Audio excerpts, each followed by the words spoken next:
जय हिंद दोस्तों। मैं हूं आपका दोस्त के बी और करंट अफेयर्स 2020 के लिए एक नई वीडियो में आप सभी का स्वागत है। तो हम लोग जनवरी से लेकर के सितंबर के बीच के जो भी आपके टॉपिक वाइज करंट अफेयर्स हैं उनकी सीरीज को यहाँ पर डिस्कस कर रहे थे और उसी क्रम में ये हमारा 16वां वीडियो है। और इस वीडियो के अंतर्गत आज हम साइंस और टेक्नोलॉजी पर आधारित करंट अफेयर्स को डिस्कस करेंगे। हालांकि अगर हम लोग साइंस और टेक्नोलॉजी की बात करते हैं तो इसका जो क्षेत्र है वह काफ़ी ज़्यादा वास्ट है, लेकिन यहाँ पर हम लोग स्पेस से संबंधित जो भी आपके साइंस और टेक के करंट अफेयर हैं उनको यहाँ पर डिस्कस करने वाले हैं। इससे पहले के सारे वीडियो के लिंक आपको नीचे डिस्क्रिप्शन में मिल जाएगी या फिर ऊपर के आई बटन पर क्लिक करके आप वहाँ से भी उन वीडियोज़ को देख सकते हैं। और वीडियो अगर आपको पसंद आता है तो इसे लाइक करने के साथ साथ अपने सभी दोस्तों के साथ में शेयर जरूर कीजिएगा। तो चलिए पहले प्रश्न के साथ में शुरुआत करते हैं। पहला प्रश्न है, जनवरी 2020 में भुवन पंचायत 3.0 वेब पोर्टल किसके द्वारा लॉन्च किया गया? तो जो हमारे केंद्रीय मंत्री हैं डॉक्टर जितेंद्र सिंह जी, इनके द्वारा इसे लॉन्च किया गया। अब ये है क्या?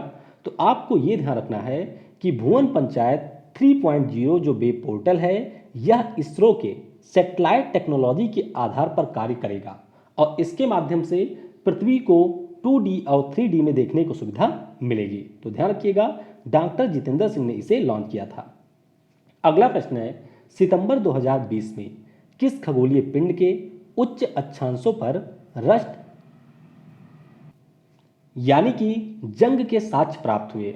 तो ये आपके प्राप्त हुए हैं चंद्रमा पर, यानी कि इस प्रश्न का ऑप्शन ए करेक्ट होगा। और हम लोगों ने पढ़ा था कि पिछले वर्ष इसरो के द्वारा चंद्रयान 2 मिशन को लॉन्च किया गया था। तो चंद्रयान 2 में एक हमारा था ऑर्बिटर और इसी ऑर्बिटर के द्वारा यहाँ पर बताया गया है कि जो चंद्रमा के उच्च अक्षांश हैं इसके ऊपर कुछ जंग के साक्ष्य मिले हैं। तो आपको यहाँ पर ध्यान रखना है कि नासा की जो M3 जेट प्रोपोर्शन लेबोरेटरी के द्वारा निर्मित किया गया एक पेलोड था उसके द्वारा इसकी जानकारी मिली है। अगला प्रश्न है, किस अंतरिक्ष एजेंसी ने इंसानों की तरह बात करने में सक्षम व्योमित्र नामक रोबोट को लॉन्च किया है? अब इसे आप रोबोट भी कह सकते हैं या फिर इसे हाफ ह्यूमैनॉइड भी कह सकते हैं और इसे लॉन्च किया है हमारे देश की स्पेस एजेंसी इसरो ने, यानी कि इस प्रश्न का ऑप्शन बी करेक्ट होगा। और आपको पहले भी मैं कई बार बता चुका हूं गगनयान मिशन के बारे में, जिसके अंतर्गत इसरो की योजना है कि अपने देश से हम लोग पहली बार किसी इंसान को अंतरिक्ष में भेजेंगे। तो उसी के लिए यहाँ पर एक हाफ ह्यूमैनॉइड को लॉन्च किया गया है, ये आप देख सकते हैं, इसी का नाम रखा गया है व्योमित्र। और ऑलरेडी ये प्रश्न आपकी परीक्षा में पूछा जा चुका है। अगला प्रश्न है, इसरो ने GSAT-30 नामक भारी संचार उपग्रह को किस देश से लॉन्च किया? तो ये 2020 का इसरो के द्वारा लॉन्च किया गया पहला उपग्रह था, तो इसलिए आपको इसका नाम ध्यान रखना है। इसे लॉन्च किया गया था फ्रेंच गयाना से, जो कि दक्षिण अमेरिका महाद्वीप का एक देश है, और रॉकेट जिसका इसमें यूज हुआ था उसका नाम है एरियन 5। तो ध्यान रखिएगा, यह एक कम्युनिकेशन सैटेलाइट था, नाम था GSAT-30। अगला प्रश्न है, इसरो द्वारा जारी वार्षिक रिपोर्ट के अनुसार वर्ष 2020-21 में कितने अर्थ इमेजिंग सैटेलाइट लॉन्च किए जाएंगे? तो यहाँ पर कुल मिलाकर के 10 अर्थ इमेजिंग सैटेलाइट लॉन्च किए जाएंगे, यानी कि इस प्रश्न का ऑप्शन सी करेक्ट होगा। और इसी क्रम में यानी कि जो 10 यहाँ पर लॉन्च किए जाने हैं उनमें से पहला था GISAT-1। हालांकि इसे लॉन्च नहीं किया जा सका, लेकिन यहाँ पर जो पहला अर्थ इमेजिंग सैटेलाइट था उसका नाम था GISAT-1। तो कुल मिलाकर के 36 मिशन के बारे में इसरो के द्वारा अपनी इस वार्षिक रिपोर्ट में बताया गया था। अगला प्रश्न है, नासा ने स्पिट्जर स्कोप टेलीस्कोप को कितने वर्षों के बाद में डीकमीशन कर दिया? यानी कि अब नासा के द्वारा इसका उपयोग नहीं किया जा रहा है और इसे डीकमीशन किया गया 16 वर्षों के बाद में, यानी कि इस प्रश्न का ऑप्शन ए करेक्ट होगा। ध्यान रखिएगा, ये जो टेलीस्कोप है 25 अगस्त 2003 को लॉन्च किया गया था और इंफ्रारेड टेक्नोलॉजी के ऊपर ये टेलीस्कोप आधारित था। अगला प्रश्न है, नासा की एस्ट्रोनॉट क्रिस्टीना कोच कितने समय अंतरिक्ष में बिताकर वापस पृथ्वी पर लौटी? तो ये अंतरिक्ष में रही थी कुल मिलाकर के 328 दिन। और यहाँ पर आपको ये ध्यान रखना है कि एक बार ये अंतरिक्ष में गई उसके बाद में 328 दिनों के बाद लौटी हैं, यानी कि एक सिंगल विजिट में इन्होंने 328 दिन अंतरिक्ष में बिताए थे। तो इस प्रश्न का ऑप्शन डी करेक्ट होगा। अब इस प्रश्न से आपको कई सारी चीजें ध्यान रखनी है जो कि आपकी परीक्षाओं में ऑलरेडी पूछी जा चुकी हैं। क्रिस्टीना कोच के पास अब इसी के साथ में एक महिला के रूप में सबसे ज्यादा अंतरिक्ष में बिताने का रिकॉर्ड हो गया। इससे पहले ये रिकॉर्ड था पेगी ह्विटसन के नाम पर। पेगी ह्विटसन एक बार गई थी और 288 दिनों के बाद लौटी थी। लेकिन अगर हम लोग ओवरऑल बात करें, यानी कि महिलाओं और पुरुषों को साथ में लेकर के बात करें, तो रूस के हैं वालेरी पोलाकोव। ये जनवरी 1994 से लेकर के मार्च 1995 के बीच 438 दिन अंतरिक्ष में रहे थे। कितने दिन? 438 दिन लगातार अंतरिक्ष में रहे थे। लेकिन अगर आपसे परीक्षा में ये पूछ लिया जाता है कि सबसे ज्यादा स्पेस में रहने का रिकॉर्ड किसके पास में है, यानी कि गए आए इस टाइप वाला, तो इस प्रकार का रिकॉर्ड है गेनडी पदलका के पास में, जो कि रूस के एक फाइटर पायलट थे। और ये कुल मिलाकर के 5 मिशन के अंतर्गत 878 दिन तक स्पेस में रहे थे। तो यहां से आपको इतनी सारी चीजें याद रखनी है। अगला प्रश्न है, अमेरिका की स्पेस एजेंसी ने किसके साथ मिलकर सूर्यों के ध्रुवों की मैपिंग के लिए सोलर ऑर्बिटर प्रोब लॉन्च किया? तो ये इन्होंने लॉन्च किया है ESA यानी कि यूरोपियन स्पेस एजेंसी के साथ। तो इस प्रश्न का ऑप्शन डी करेक्ट होगा। तो आपको सिर्फ ये याद रखना है कि सोलर ऑर्बिटर प्रोब नासा ने लॉन्च किया ESA के साथ में, और इसमें जिस रॉकेट का प्रयोग किया गया है उसका नाम है एटलस 4। तो ये आप देख सकते हैं, इस प्रकार से जो सूर्य है उसके ध्रुवों की मैपिंग की जाएगी। हाल ही में शोधकर्ताओं के द्वारा अंतरिक्ष के बिग बैंग के बाद किस नाम से दूसरे सबसे बड़े विस्फोट की खोज की गई? तो बिग बैंग थ्योरी के बारे में आपने पढ़ा भी होगा। तो ये हमारे अंतरिक्ष की सबसे बड़ी विस्फोट थी और इसी के परिणाम स्वरूप हमारे पूरे ब्रह्मांड का उदय हुआ था। तो अब वैज्ञानिकों के द्वारा यहाँ पर बिग बैंग के बाद में एक दूसरे सबसे बड़े विस्फोट की खोज की गई और इसका नाम है कोलोसल एक्सप्लोजन, यानी कि इस प्रश्न का ऑप्शन बी करेक्ट होगा।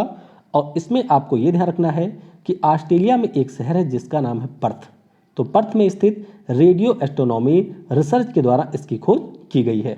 और विस्फोट हुआ कहां पर था? तो हमारी पृथ्वी से 390 मिलियन प्रकाश वर्ष दूर स्थित ऑफिसमस गैलेक्सी क्लस्टर में यह विस्फोट हुआ था। अगला प्रश्न है, किस स्पेस एजेंसी ने अपने मार्स 2020 के रोवर का जो आधिकारिक नाम है उसे रखा है परसेवरेंस? तो ये रखा है नासा ने। नासा के द्वारा इस वर्ष अपना मार्स मिशन लॉन्च किया गया और इसी के अंतर्गत इन्होंने अपने रोवर का नाम परसेवरेंस रखा है। तो ध्यान रखिएगा, नासा इसमें रोवर भेज रही है। और इसमें आपको ये ध्यान रखना है कि ये जो नासा का मार्स मिशन है, इसमें ये जो रोवर है ये जाएगा मंगल ग्रह के जेजीरो क्रेटर के ऊपर। तो इसका नाम भी आपको ध्यान रखना है, क्योंकि पूछा जा सकता है कि जेजीरो क्रेटर किस ग्रह के ऊपर आपको मिलेगा। यूरोपियन स्पेस एजेंसी द्वारा 2022 में किस स्पेस एजेंसी की सहायता से एक्सोमार्स मिशन को लॉन्च किया जाएगा? तो ये लोग लॉन्च करेंगे रोसकॉस्मोस यानी कि रसिया की स्पेस एजेंसी के साथ, यानी कि इस प्रश्न का ऑप्शन ए करेक्ट होगा। तो पहले 2020 में इन्होंने प्लान बनाया था कि हम लोग लॉन्च करेंगे, लेकिन कुछ टेक्निकल प्रॉब्लम के कारण इसको पोस्टपोन कर दिया गया है 2022 तक के लिए। और इसमें आपको ये ध्यान रखना है कि इस मिशन के अंतर्गत भी यहाँ पर एक रोवर भेजा जाएगा जिसका नाम है रोसालिंड फ्रैंकलिन। ध्यान रखिएगा, रोवर का नाम है रोसालिंड फ्रैंकलिन। अगला प्रश्न है, इसरो के मानव मिशन के लिए ट्रेनिंग हब की स्थापना किस राज्य में की जाएगी? तो ये ट्रेनिंग हब आपका बनेगा कर्नाटक में, यानी कि इस प्रश्न का ऑप्शन ए करेक्ट होगा। तो कर्नाटक में है चित्रदुर्ग जिला, जहां पर इस ट्रेनिंग हब का निर्माण किया जाएगा। 2020 FK, 2020 FS, 2020 DP4, 2020 FF1 हाल ही में समाचारों में थे। ये क्या हैं? तो ये आपके हैं क्षुद्र ग्रह। क्या हैं? ये आपके हैं क्षुद्र ग्रह यानी कि एस्टेरॉयड, और ये हमारे पृथ्वी की तरफ बढ़ रहे थे। उसी दौरान नासा ने इनको डिटेक्ट किया और इनका इस प्रकार से नामकरण किया था। तो ध्यान रखिएगा, इस प्रकार के टर्म अगर पूछे जाएं तो सिंपली आपका उत्तर होगा क्षुद्र ग्रह। और क्षुद्र ग्रह कहाँ से आते हैं? तो ये आपकी एस्टेरॉयड बेल्ट है जो कि हमारे मंगल और बृहस्पति ग्रह के बीच में है। यहीं पर आपको बहुत सारे क्षुद्र ग्रह मिलेंगे। अमेरिकी स्पेस एजेंसी नासा द्वारा किस वर्ष तक चंद्रमा के दक्षिणी ध्रुव पर मानव आधार शिविर आर्टेमिस स्थापित किए जाने की घोषणा की गई? तो ये मिशन लॉन्च किया जाएगा 2024 में, यानी कि इस प्रश्न का ऑप्शन सी करेक्ट होगा। और आपको ध्यान रखना है कि अमेरिका का जो सबसे शक्तिशाली रॉकेट है जिसका नाम है स्पेस लॉन्च सिस्टम, उसका भी इसमें प्रयोग किया जाएगा। तो इसके अंतर्गत वह लोग चंद्रमा के ऊपर इस प्रकार से कैंप लगाएंगे, यानी कि शिविर बनाएंगे, जहां पर संभव है कि 1 से 2 महीने नासा के एस्ट्रोनॉट रहेंगे। और इसी मिशन के अंतर्गत नासा के द्वारा संभवतः पहली महिला भी चंद्रमा पर भेजी जाएगी।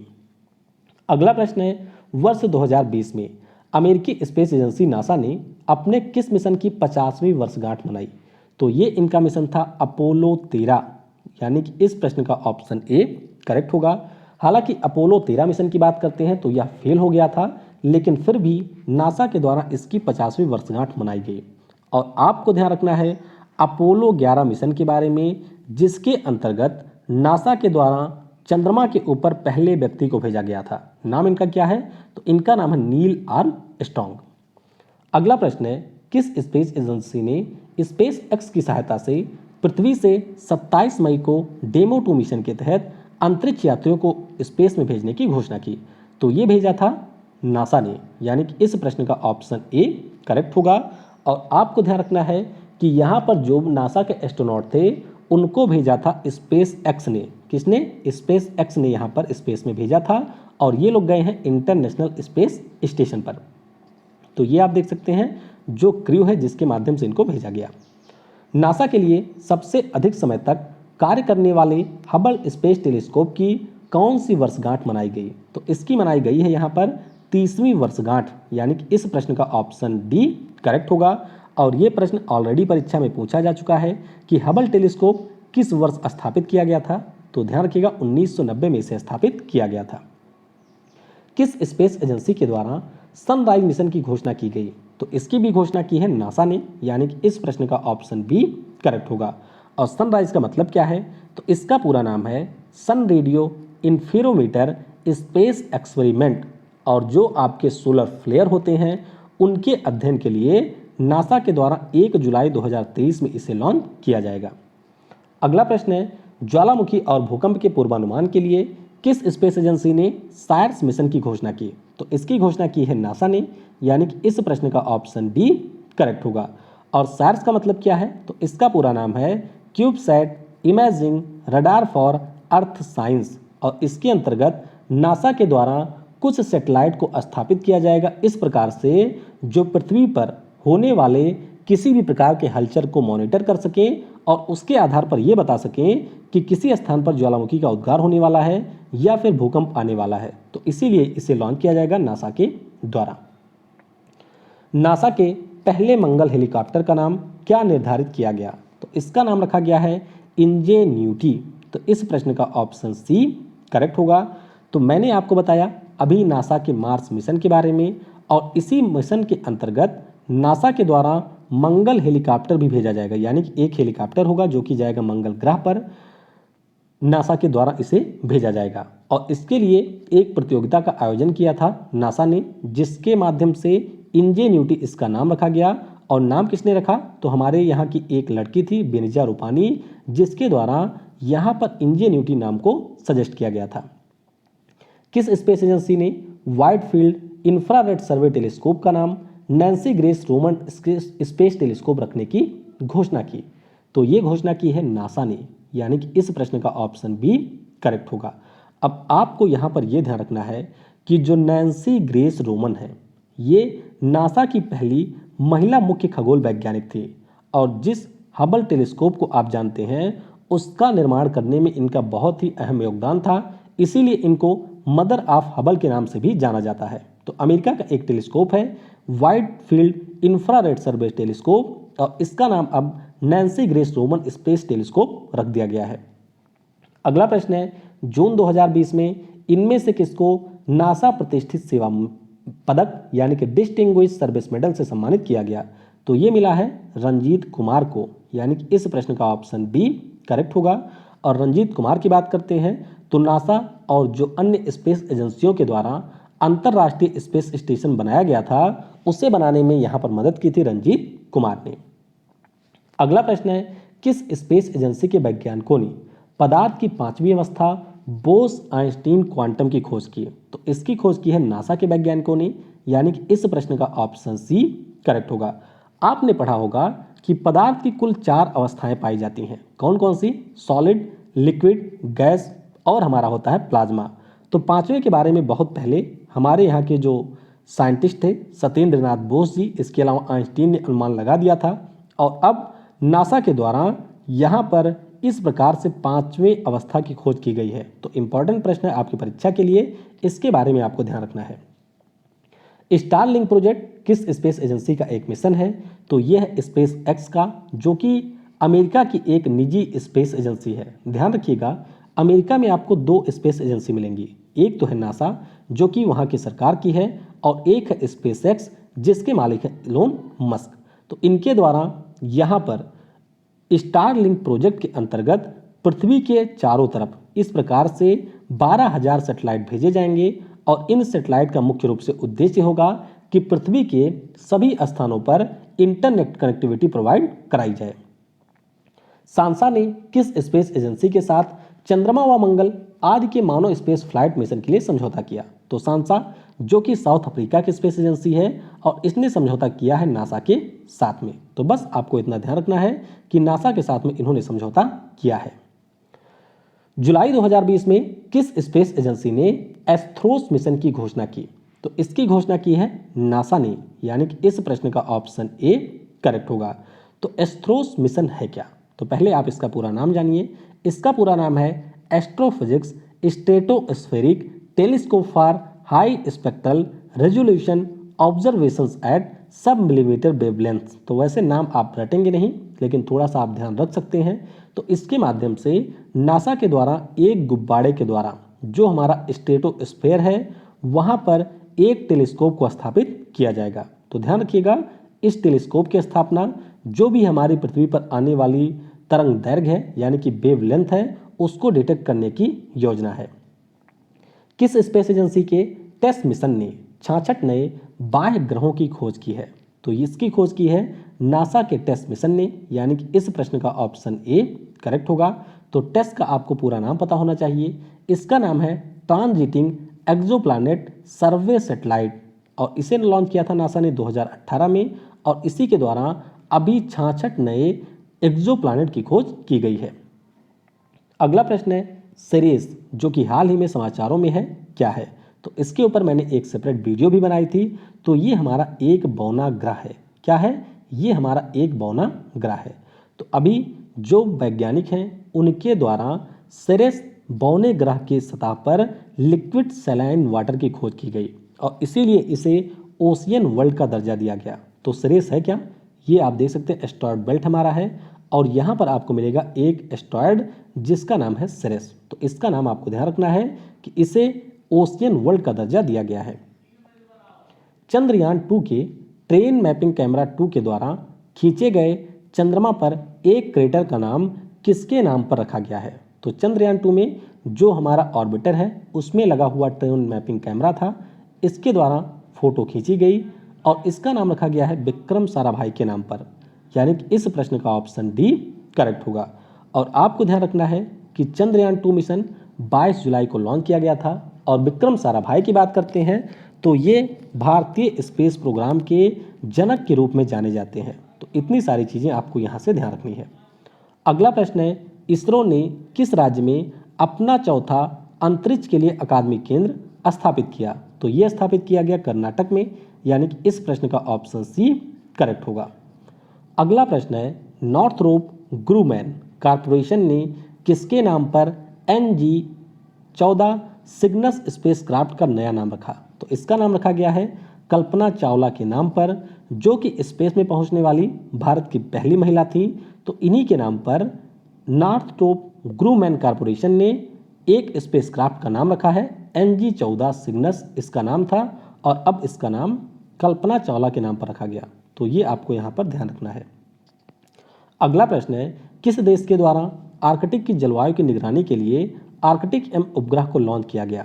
तो ये लॉन्च किया जाएगा रूस के द्वारा, यानी कि इस प्रश्न का ऑप्शन ए करेक्ट होगा। तो इसके पहले चरण में 2020 में लॉन्च किया जाएगा, आर्कटिक एम उपग्रह को और फिर 2023 में इसे लॉन्च किया जाएगा रूस के द्वारा। अगला प्रश्न है, किस देश की अंतरिक्ष एजेंसी के द्वारा सूर्य के रहने योग्य स्थान में एक बाह्य ग्रह यानी कि TOI 700D की खोज की गई? तो इसकी खोज की गई है अमेरिका में, यानी कि इस प्रश्न का ऑप्शन डी करेक्ट होगा, यानी कि नासा के द्वारा इसकी खोज की गई है। आपको यहाँ पर एक बार मैं फिर से बता दूं कि जब आपको इस प्रकार से कोई मिले TIO 700 तो आप समझ जाएंगे ये कोई तारा है, यानी कि यहाँ पर बात हो रही है किसी तारे की। और जब इसके आगे स्मॉल लेटर में कोई वर्ड लगा दिया जाए तो आपको ध्यान रखना है यहाँ पर बात हो रही है एक्सो प्लैनेट की। तो ऐसे प्रश्न अक्सर पूछ लिए जाते हैं, तो आपको बेसिक पता होना चाहिए कि जब इसके साथ में कोई अल्फ़ाबेट नहीं होगा स्मॉल लेटर में तब तक इसे हम लोग कहेंगे तारा, और जब अल्फ़ाबेट लग जाएगा तो इसका मतलब है कि ये कोई एक्सो प्लैनेट है। जुलाई 2020 में मंगल ग्रह के लिए मिशन लॉन्च करने वाला पहला अरब देश कौन बना? तो पहला अरब देश यहाँ पर बन गया है संयुक्त अरब अमीरात, यानी कि इस प्रश्न का ऑप्शन बी करेक्ट होगा।